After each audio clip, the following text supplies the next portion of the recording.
Welcome to you. Well, the setting was perfect, the crowd in a buoyant mood, and the players waiting at the end of that long Wembley tunnel. The 1977 Football League Cup final between Aston Villa and Everton.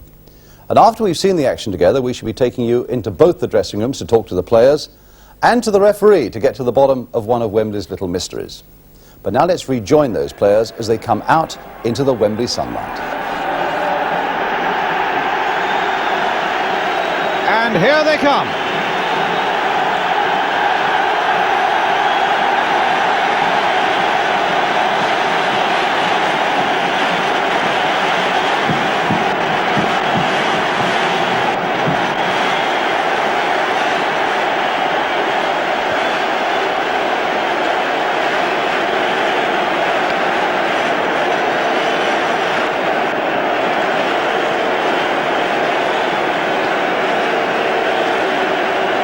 What a sight and what a sound on a beautiful, crisp Wembley afternoon made for a cup final. The two managers, Ron Saunders on the left, led out Norwich here in 1973 when they lost to Spurs, Manchester City when they lost to Wolves in 74, and Villa when they beat Norwich in 75.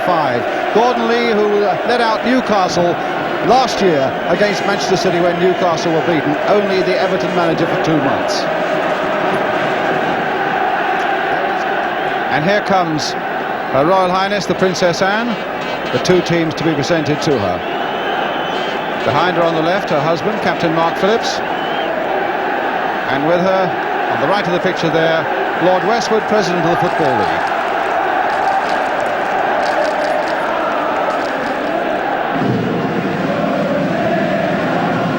And now the national anthem.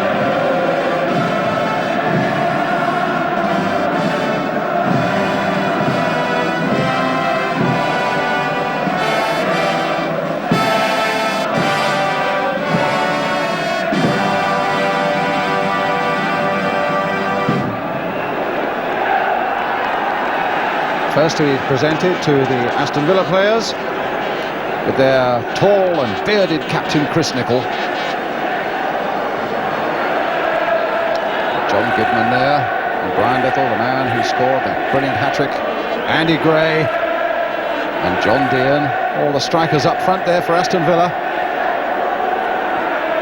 And Leighton Phillips, the Welsh international. He really looked very, very relaxed, as Alex Cropley.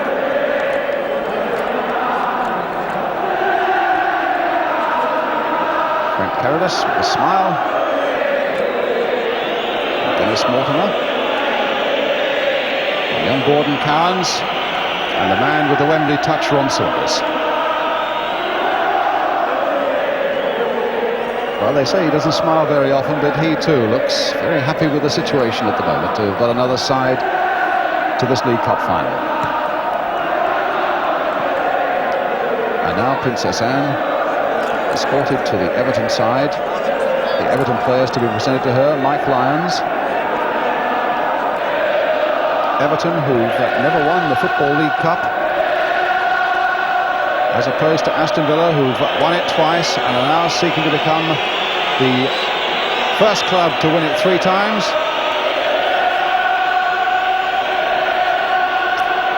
Captain Mark Phillips there, you can see, just ahead of Mr. Bob Lord in the light raincoat. Andy King getting a bit of heading practice. Oh, Princess Anne wearing a bright blue coat. I would have thought that would have been to the delight of all the Everton fans. I seem to remember her mother, the Queen, wearing red once when Liverpool were here in the cup final as well.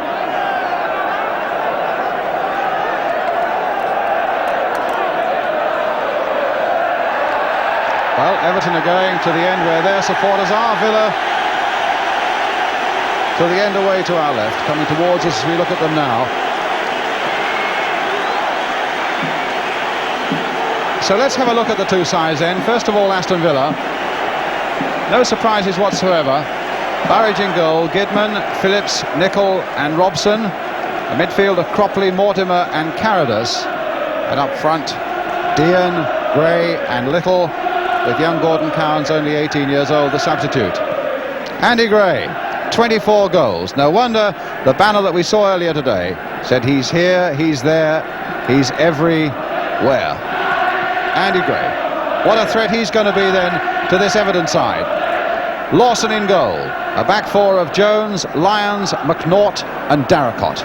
In the middle they've got Hamilton, Dobson and King. And then Latchford, Mackenzie and Goodlass with Telfer their substitute. And Everton's answer to Andy Gray, maybe the magic and the skills and the excitement of Duncan Mackenzie. The referee is Gordon Kew, who was here before for the 1974 Cup final between Liverpool and Newcastle, and indeed for the 1975 Charity Shield match between Derby and West Ham. So now we're just about ready then to start this 1977 Football League Cup final. Andy Gray clapping his hands, calling for effort even before the forced ball has been kicked. Gordon Kew looking at his watch. And away we go, Aston Villa attacking the goal to our left in their famous claret and blue shirts with white shorts. Everton today in an all blue strip. Here's John Burridge. And up front, Andy Gray being watched by Mick Lyons. Gray taking it on his body well. Deehan. Dobson getting in there for Everton. Trying to play it wide there for Goodlass. Darracott playing it high forward. Free kick to Everton.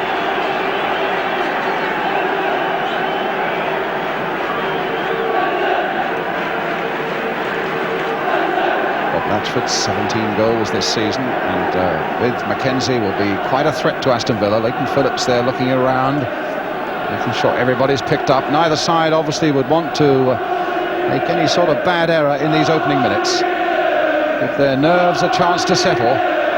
McNaught with the kick. A long and a high one there. And it's Gidman's header who got it away. Here's Cropley.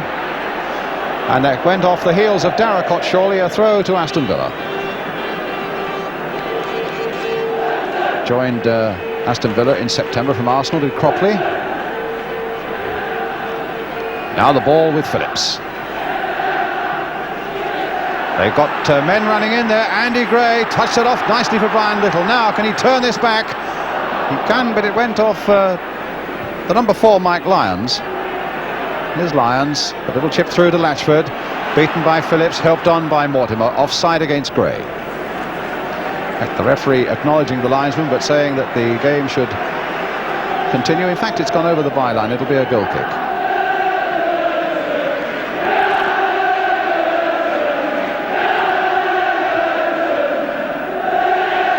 Mackenzie. Nicholl. Off balance a little bit there. Phillips wasn't though. Andy King. Nicholl up again. Dobson. Really taking control there, breaking through well, finding Goodlass away on the left. Latchford poised in the middle. Mackenzie's up as well. Good work here by Goodlass, and in fact taken by Burridge. But a beautiful jinking run there by Goodlass against Gidman.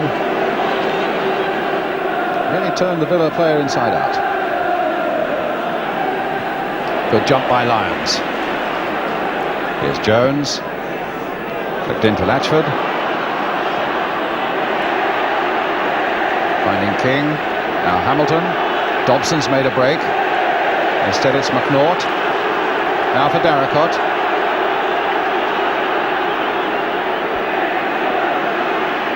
Oh, tackled unfairly from behind by Gidman.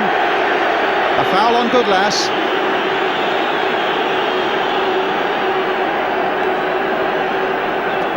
So, interesting free kick here for Everton. A chance to float it in towards Latchford. And Lyons has come up, the number 4. There's Latchford, and behind him is Lyons. He might be the more dangerous one.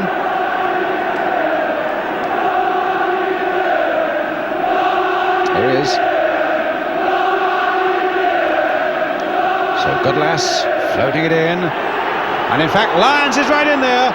And they still can't get it away. Mackenzie's shot charged down by Gray. And Villa A little lucky there, and Everton complaining that maybe there was a handball there and they should have had so much as a penalty. There's the floating cross. Latchford didn't get it. Lyons got in there, and Nicholl couldn't get it away. Well, I saw no signs of a penalty incident there, but it was certainly an escape for Villa. And here's Goodlass with McNaught up there. And the ball now with Carrodus. Gidman up ahead of him.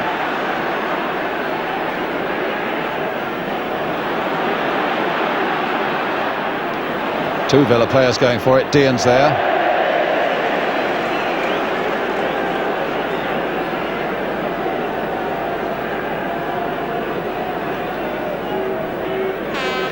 Darracott, who's in the side because Mike Pejic, that Everton bought from Stoke, is cup-tied.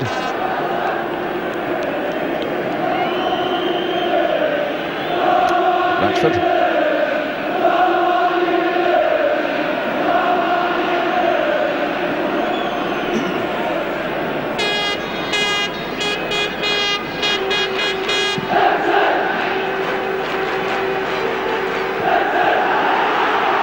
Nicholl.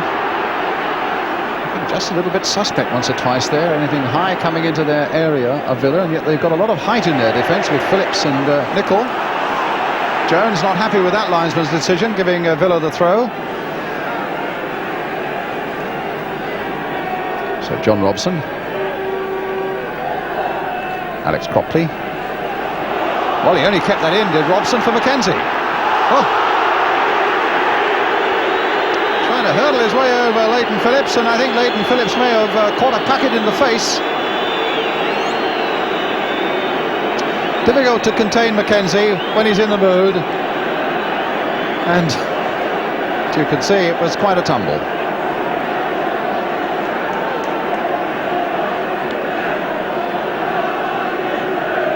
Phillips okay. An Everton free kick. They've powered a lot of men forward, including Dobson right in there. Fisted away though by Burridge. Hamilton trying to get it back in again. David Jones trying to get back in again. Good challenge there by Cropley.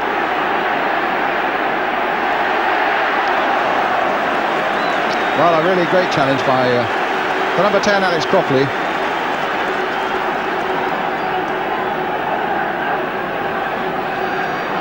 Little. Straight to Darracott. Dobson. Hamilton. Duncan Mackenzie. Crowd enjoyed that, particularly the Everton fans. Mackenzie's long flighty one. Oh my goodness, that nearly went in. Burridge was caught badly in two minds. He thought that was aimed for a cross. In point of fact, some magical skills by Mackenzie. Just look at the way he wriggles through there. Looks up, floats it in, and it swerved and just caught the top of the net. Aston Villa as yet, in this opening 13 minutes or so, have scarcely, well, they've not really had a shot on goal yet. There's Mortimer getting up. Deehan. Good tackle again by Dobson. What a game he's having. Really in the mood for it. Telling everybody to get up now.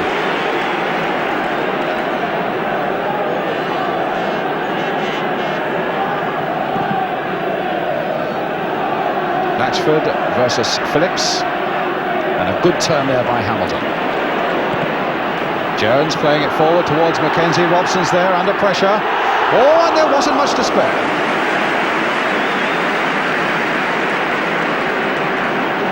Well, there wasn't much to spare there, as Mackenzie was accelerating all the time as Robson played it back.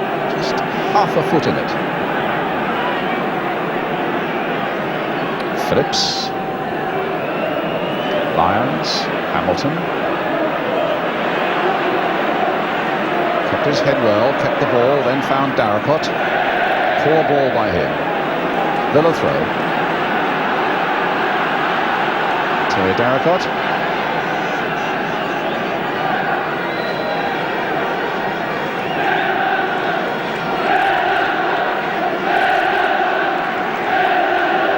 Little. Trying to to get away from McNaught, and McNaught stuck to him well, this young Scottish number 5, only 21. That's Brian Little and Terry Darracott.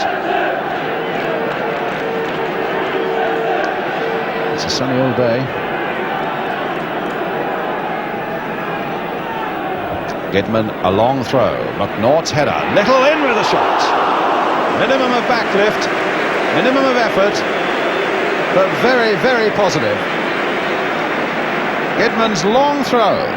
That could be a warning for Everton. McNaught only half got that away, and look how quickly the little man was in there, but it was too high by Little.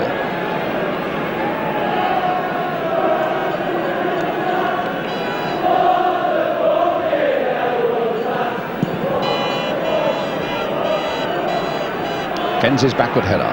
Robson chipping it away. McNaught. Good lass. Licking it on. Nicholl's header. Good lass getting back as Mortimer takes possession. Carrodus to Gidman. Obstruction by Goodlass. A free kick to Villa. And the last hurrah comes up from Midland throats. They've had enough in this opening quarter of an hour of Everton making all the running, pushing forward. Now they can see the claret and blue shirts coming into the Everton penalty area. Gidman with the free kick, lifted high there towards Chris Nicholl, and it'll come now for Andy Gray, lining it up. Oh, and he headed across the face of that goal. It was little Brian Hamilton, in fact, who got the header there and put it away. Now, how on earth could they allow Andy Gray to have that amount of space after Deehan had nodded it on? Look, he can sort it all out until Hamilton turns it away.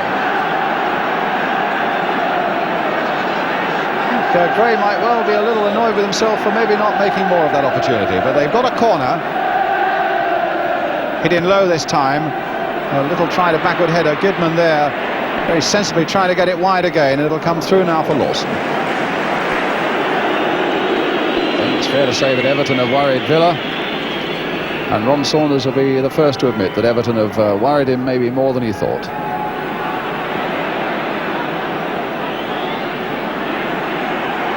Everton backing off him, so he finds Cropley. A touch to Mortimer, speeded forward for Andy Gray. Now Mortimer again. Here's Little, straight to this left touchline. Chipped in deep there towards Deehan.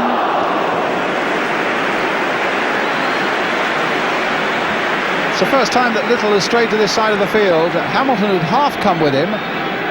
Curling cross, just a little too high always for John Deehan.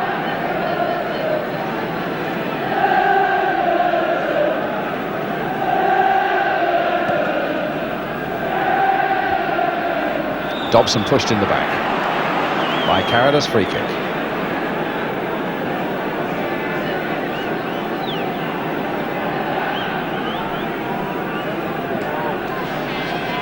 So 20 minutes gone.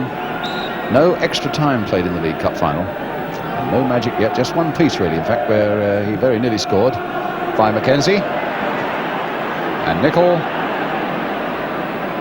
Well, Goodlass kept that in well, and it nearly paid off because it came through to Andy King. Well, here's the little bit of magic by Goodlass, and look how it falls to Andy King.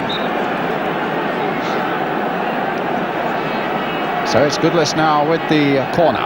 Hit in lower this time, and Mortimer got it away.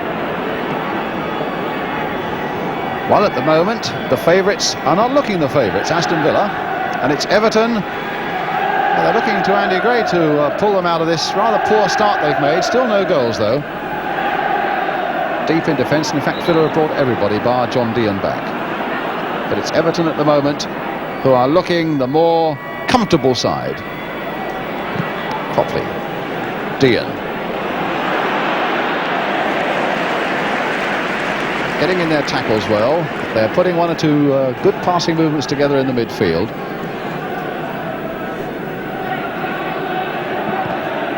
And Villa at the moment are spluttering along. Villa, the 11-10 on favourites.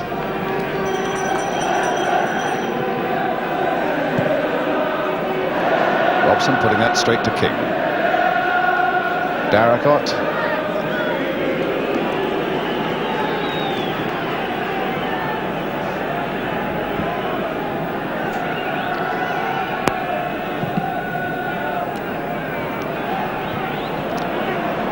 Latchford. Robson.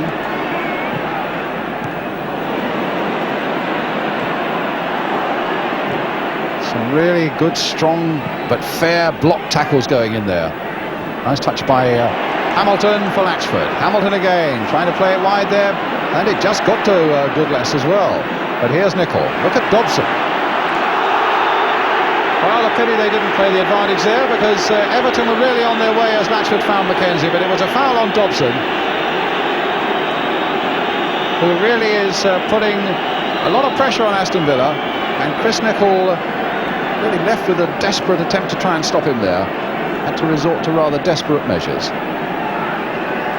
So Mackenzie up and Lyons up for Everton. Andy King with the free kick. And McNaught coming in. Dobson. Robson away. Only Brian Little up. Supported now by Mortimer. Well, Mortimer got up quickly. Here he is. Little in the middle. Carrodus has stayed back. Andy Gray's come out quickly. The linesman's flag is up. Andy Gray not happy, but linesman quite positive. Mortimer had got up so quickly. The cross came in, and Andy Gray presumably given offside there. Well, the man of the first half, for my money at any rate, is Martin Dobson. Tremendous galvanising effect he's had on Everton in the midfield and coming forward, and that sort of thing spreads through a side.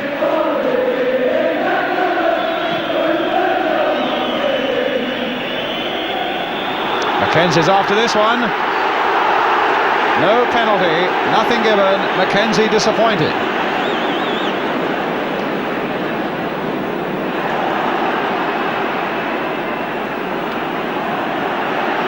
Nicholl getting it away.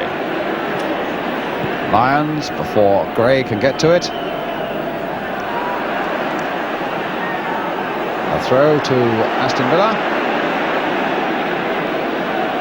Mackenzie feeling that was a push in the back.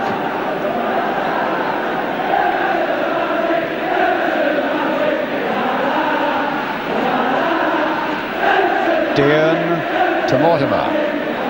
To Gidman.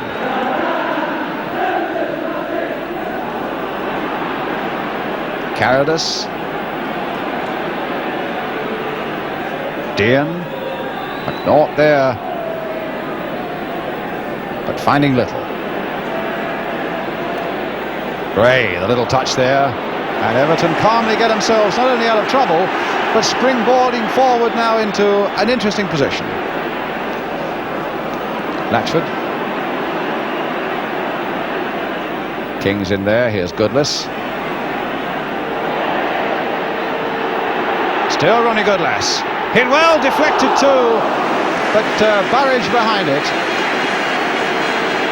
Gathered a bit of pace there as he got towards the penalty area, did Goodless. And he let fly left-footed. It took that deflection there, but Burridge was always behind it.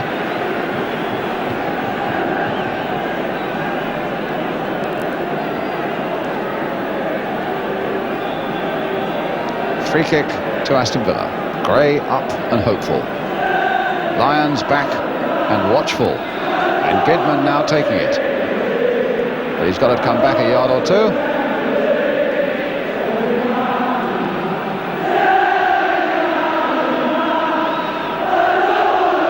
So here's Gidman now with a kick. 4 minutes to go to half-time. A long one that comes through to Andy Gray. Hustling, and in the end Jones was happy just to hack that one away. Gray complaining again bitterly about something to the linesman. He really does seem to be out of sorts with himself. He doesn't look a very happy man at the moment.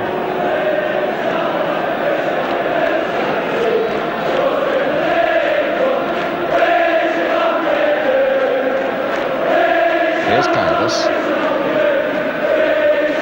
Hitting some lovely left-footed passes, this time finding Brian Little. He's gone past Jones. He's got King up there, but before King can get in, he tries to find Andy Gray. Here's King. Lost his balance. Found Lawson.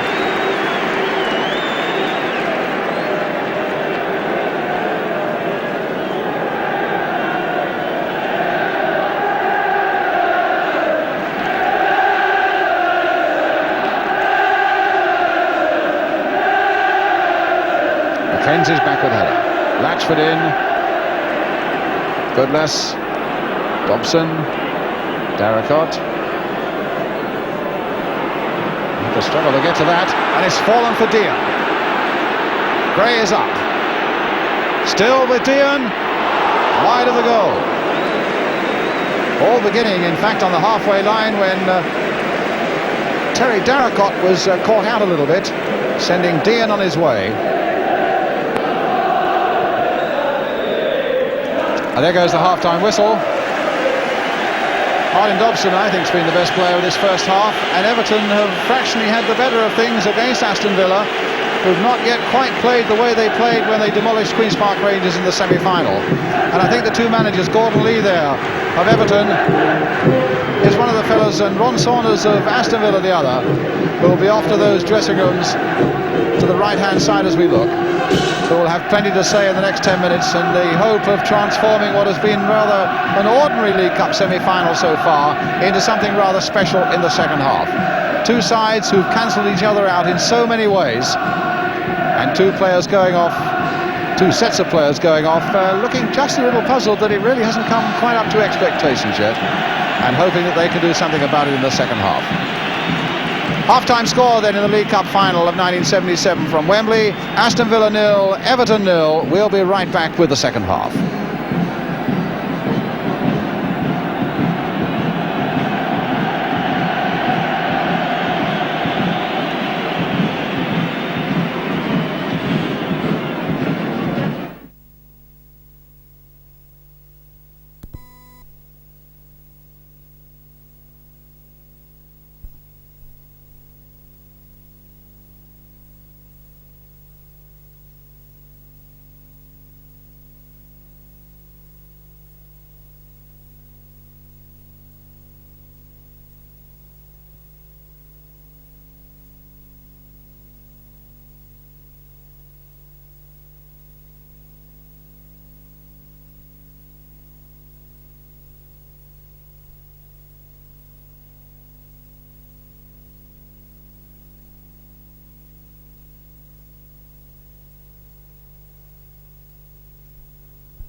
Well, a slight delay to the start of the second half. We're waiting for Her Royal Highness Princess Anne to take her seat.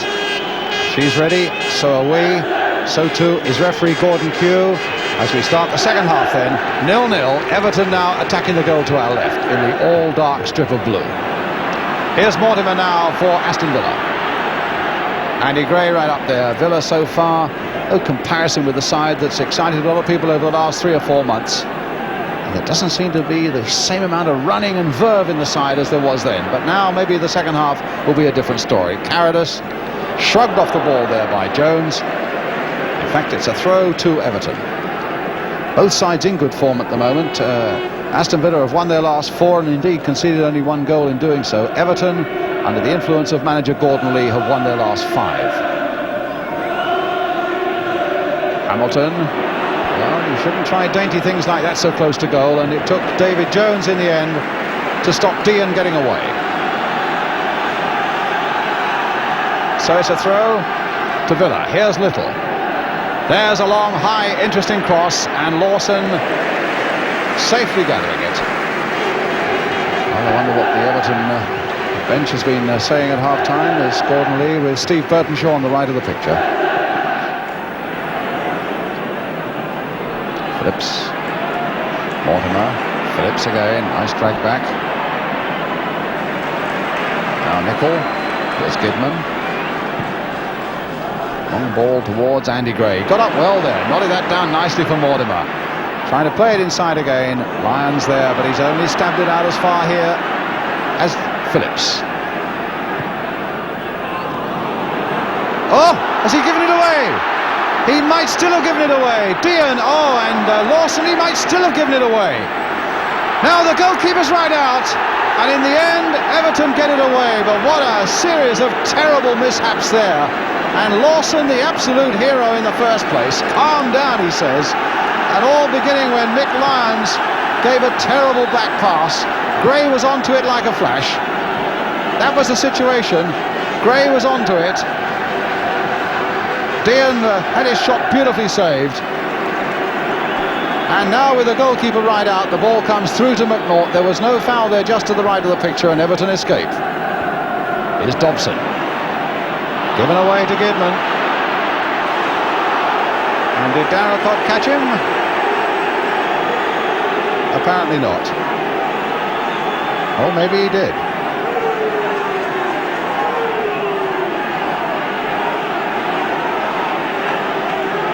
Linesman having a word there. Now whether he saw something that the referee did not see, or whether he had something said to him. Now what's going to happen? Calling all the players to him. Now what's this about? He's calling all the 22 players to him. Now what on earth can this be about? I've never seen anything like this. The two captains there, Chris Nicholl and Mick Lyons. Well, they're looking puzzled.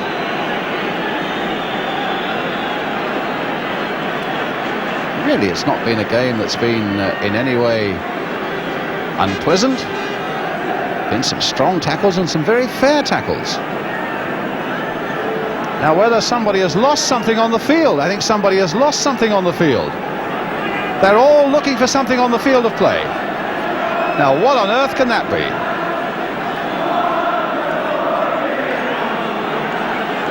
And the other linesman on the other side of the field has come on as well. They found something on the far side now. What a mystery.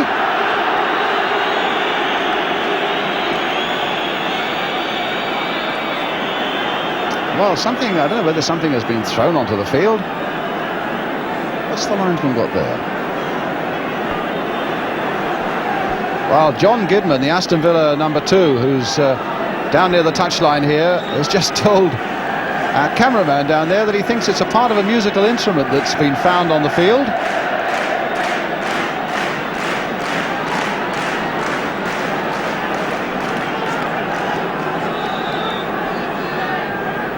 Well, after that little mystery, which we hope we'll clear up for you a bit later on, the game is underway again. A stoppage of about a minute and a half to 2 minutes. The most unusual stoppage, I would have thought, in the history of Wembley. Playing it safely wide here for Andy King. Inside, and a nice turn by Goodless. Played again there, but Andy Gray right back this time, and Leighton Phillips playing it calmly, carefully wide, this time for Gidman. Carrodus.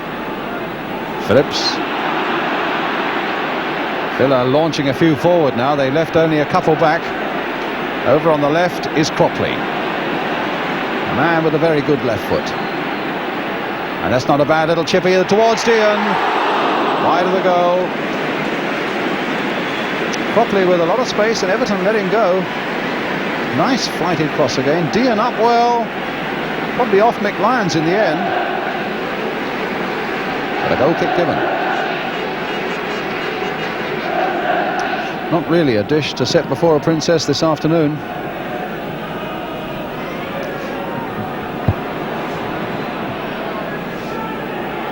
Now Deehan. Oh, and now Andy Gray. Well, it was either Jones or Lawson who got in the way there as Andy Gray went roaring in. Andy Gray was down and still is down, and referee Gordon Q's attention being called to it. Now let's see how it happened. Deehan's turn. And it's Jones and Lawson who come out there as Andy Gray goes stretching forward. It looks like he caught his right leg, in fact, on the goalkeeper.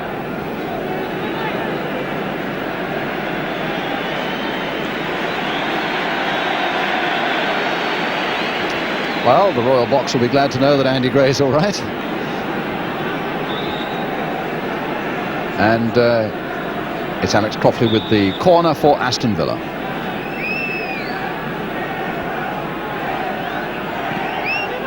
Oh, what a bad corner. No, me. In fact, he's had a good second half for Alex Cropley. He's covered a lot of ground, and he's put in some good passing movements. The corner was awful. Mackenzie, Hamilton, Jones. Foul given, linesman flagging. The referee confirming a free kick for Everton, but a nice smile there from David Jones and an apology from John Deehan, and it really has been that sort of game. It's the one bright spot on the day, that it has been a game played in a marvellous spirit. But there's not much else so far to say for it. Lyons up again. Jones knocking this one in there towards Latchford. He wasn't far away with that one. Slightly different angled free kick there by Jones. Hit in much firmer. And Latchford not far off the mark. Getting in a powerful header. So John Burridge with the kick for Villa.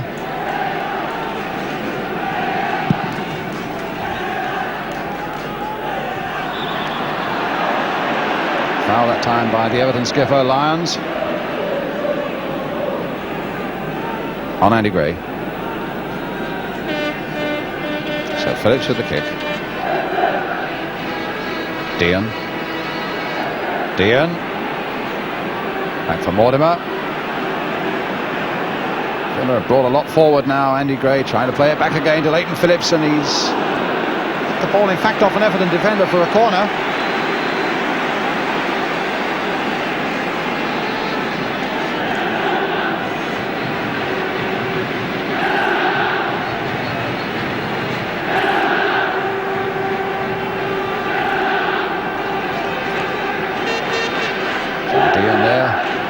There, Chris Nicholl there, Villa up in force. They've left only Robson back. Cropley with a long free kick, or rather corner. Nicholl turning it back in again, and it only wanted a touch from Deehan, but he couldn't quite apply that touch. Robson right back. Everton coming out quickly to make him hurry up his mind. And in fact, no offside was given there. That's a good throw by Lawson to Andy King. Mackenzie up. Dobson coming up quickly. There's Mackenzie. Played it wide for Jones. The first time ball hit in there for King again. Mackenzie knocking that down for Dobson. He's hit that, but not well enough. Nice sharp move that by Everton, though. The ball played in early by Jones. A nice touch there by King. A good touch again by Mackenzie. And Dobson not quite getting the power that was required or the direction. Well, Aston Villa and Everton, with men like Ron Saunders, and indeed Gordon Lee. There he is on the right, manager of Everton. Between them, they've got 20 minutes to save something from this rather disastrous day so far. 0-0, and not much to shout about. Taking on Darracott. Wow, can he find something here?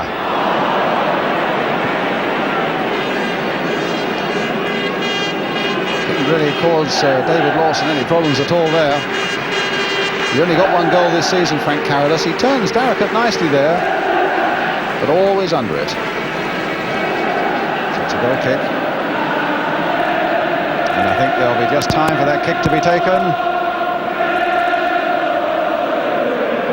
Oh, that could have been a dangerous one because Gray was in behind there. That pass by Lyons. Whistle already in Gordon Q's mouth. A look at the watch. A look at the other watch.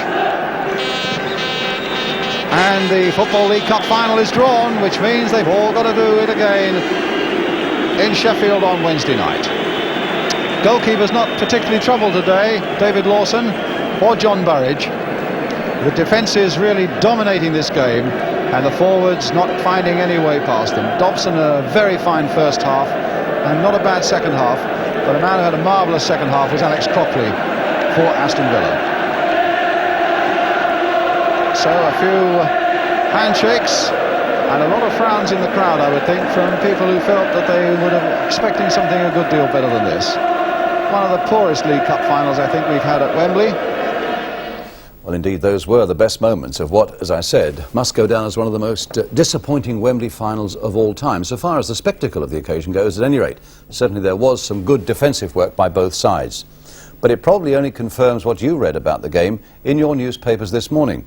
Some papers didn't even bother to lead with this Wembley final. For example, the People talk about it as a con trick. The Sunday Mirror say, talking about goals, what a pity we didn't get one at Wembley. and quite bluntly, the News of the World called it a £300,000 yawn. And that word yawn features in the Sunday Telegraph headline as well. Yawn, wake up by Wednesday, with the Sunday Times chipping in, heaven help us all, at Hillsborough. Perhaps the most damning criticism of all, though, came in the Sunday Express, Wembley washout. And no wonder our football writers treated a game this way, because now in 66 seconds we remind you of the only moments of goalmouth excitement in the whole 90 minutes. Duncan McKenzie. Crowd enjoyed that, particularly the Everton fans. McKenzie's long flighty one. Oh my goodness, that nearly went in. Gidman with the free kick, lifted high there towards Chris Nicholl, and it'll come now for Andy Gray, lining it up. Oh, and he headed across the face of that goal. Here's Goodless. Still Ronnie Goodlass. Hit well, deflected to Phillips. Oh, has he given it away? He might still have given it away. Deehan, oh, and Lawson, he might still have given it away. Now the goalkeeper's right out, and in the end, Everton get it away. Over on the left is Cropley. A man with a very good left foot. And that's not a bad little chip either towards Deehan. Wide of the goal. So Martin Dobson back, and just as they pushed everybody forward a moment ago, now they've got to bring them back as Villa bring men like Chris Nicholl forward. Here's John Robson, crossed in again there, and a good catch by Lawson under a lot of pressure there. So 100,000 fans left Wembley yesterday, I suppose, with one question uppermost on their minds. Why was it so disappointing as a spectacle when both sides were capable of producing so much? I first went for an answer to the two managers, first into the Villa dressing room and Ron Saunders. It's currant cake instead of champagne. That's right. Do you think it was that sort of game as well? Yeah, I didn't think it was a good game.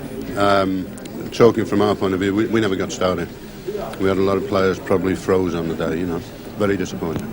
Which is, it's surprising because the bulk of them were here, what, 2 years ago and playing well? No, there's only 4 of them here 2 years ago.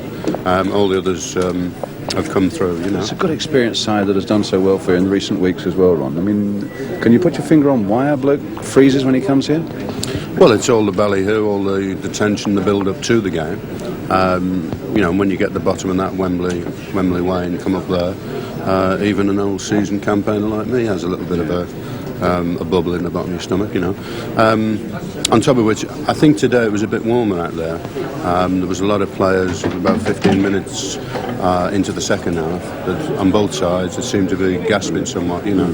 But yeah, it was a bit disappointing final, but let's hope on Wednesday we can make up for it. I think the first half was good. I think that we played well in the first half, and I was pleased with our performance. And you know, we couldn't do no more than what we did. I think the second half wasn't a very good game at all. I think it got worse as the game went on. I think the young players, in particular, both Aston Villa's young players and Everton's young players, I think they've become very, very tired, you know, and I think the passing went astray, and the game became untidy, and I couldn't see a result happening in the end. Is there nothing you can do about that? I mean, once that happens, there's no way you can unshackle it? No, there's nothing you can do, particularly when it's a hot day. You know, it was very humid today, I thought, and the players had difficulty in breathing. It was hard for them to run, I'm sure. Just one of these days in London, you know, in March, you know, I think it might have been better if it had been cooler for the players. But did the players themselves realise what a poor-looking game it had been? No, I didn't, but the first reactions from people I know, they thought it was poor. I'm very disappointed for the fans. You just got to tell them to come to Hillsborough and see us play like we can. Your boss seemed to think that some of you froze on the day, that you were overawed by the occasion. I better not disagree with that then, had I? Yeah, at the same time, I mean, Villa's a young side, and you know, to come to Wembley at the age of 19, 21, 22 as they did, I mean, it's asking a lot to turn it on as they do normally in a league game. And we're looking for the big fella for guidance, and they never done it. Seriously, I never thought after the match it was a disappointing game. You know, of course, you know, everybody likes to see goals scored, but it never struck me as a disappointing game. Until you just told me, thank you. Thanks very much. In fact, one gentleman just said to me that must be the worst final ever played at Wembley. Oh, thank you very much, Brian. Well, I think the most important thing from our point of view is that we were such firm underdogs. Everybody had written us off before the game it was even started. And I think it's probably given most of the lads now a lot more confidence, the fact that we've held them. I mean, they've been made out to be invincible, this Aston Villa side, and they were going to steamroller all over us. Well, it never got off the ground. I thought in the first half we knocked it about quite well. And then what bit we had, I thought we lost in the second half, and both teams lost it towards the end. And alas, it wasn't a happy game for the supporters to watch. I didn't think it was very exciting, I don't suppose, not playing in it anyway. But I didn't realise it was as disappointing as people are saying. We didn't get going at all until about half an hour into the first half. Why do you think that is, Andy? I don't know, Brian. Maybe it was nerves, I don't know. I couldn't put my finger on it. We gave the ball away so many times, it was unbelievable. It wasn't like us at all. Strangely, one of the talking points at Wembley yesterday had nothing whatsoever to do with the play, but with that stoppage early in the second half when referee Gordon Kew called all the players together and asked them to go searching for something. I think that was the most exciting part of the game, was it? He said there's some spurs. I think it must have been off the band. There's 3 spurs spread about the pitch, and he asked us each to go and stand in our position and have a look round. I forgot my position. Yeah, that was the best I'd played all afternoon, I think. I thought it was going to walk off. Yes, Alex, thanks very much. Thank you very much. I think he must have thought it was such a bad game, he called us all together to take us off. I think it's what a lot of people thought. Come on, man. I was going off. Come on, lads, buck up, give us a game. In fact, it couldn't have been an easy decision for the referee, Mr. Kew. Could he explain to us how that situation had developed? Certainly, we knew that one spur had been lost off a bandsman's boot. As he marched off the pitch, we were given that message, and we found that. And then, apparently after the band had got down into the tunnel, the police got a message that 2 more were on the pitch, and they got the message to the linesman, who was able to tic-tac to me. And when I heard about it and we were told that there were dangerous things, we simply called the players together and said, would you go back to your normal positions and have a look around you? And we succeeded in finding it. What would have happened if you couldn't have found it? Say if it had gone sort of 5 or 10 minutes without finding it? Well, of course, we weren't absolutely sure that they were on the pitch. They could have been lost in the sand, etc., as the band was marching off or on. So it was a question really of having a quick look round to make sure that there was nothing dangerous that we could see, simply for the safety of the players. Sure. Well, now the teams go off then for that replay at Hillsborough, Sheffield on Wednesday night. Everton, incidentally, likely to be without their midfield player, Martin Dobson, who had a really brilliant first half, but took a knock in the back just before the interval. I must be considered very doubtful, he told me yesterday. But do the men involved think it'll be a better game at Sheffield? I would like to think so, yes, I would hope so. Unfortunately, this game has a funny way of putting you in your place. Every time you forecast something, it goes the other way. I forecast that some of my lads might freeze, particularly the younger ones, and for once I was right.